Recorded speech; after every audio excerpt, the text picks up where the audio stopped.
TTD అదనపు EO Venkaiah Chowdary శనివారం తెల్లవారుజామున తిరుమలలో విస్తృత తనిఖీలు నిర్వహించారు.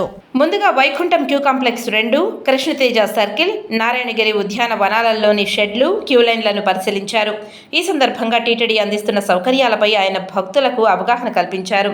కంపార్ట్మెంట్లో వడ్డించిన ఉప్మా చాలా రుచికరంగా ఉందని భక్తులు ఆనందం వ్యక్తం చేశారు. వైకుంఠం క్యూ కాంప్లెక్స్లో త్రాగునీరు, అన్నప్రసాదాలు, పాలు అందించే విధానాన్ని పరిశీలించి కంపార్ట్మెంట్ వెలుపల ఉన్న బోర్డులపై భక్తులకు అందించే ఆహార పానీయాలు సమయాలను పేర్కొనాలని సంబంధిత అధికారులను ఆదేశించారు.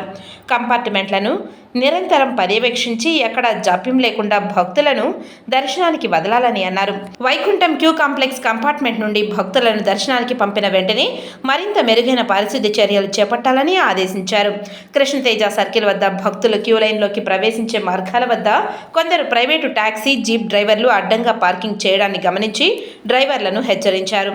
భవిష్యత్తులో ఎటువంటి అనధికారికంగా పార్కింగ్ నివారించేందుకు స్థానిక పోలీసులతో చర్చలు జరపాలని టీటీడీ విజిలెన్స్ అధికారులను ఆదేశించారు. అదనపు ఈవో వెంట ఏఈఓలు గంగాధరం, మునిరత్నం, ఇతర అధికారులు ఉన్నారు.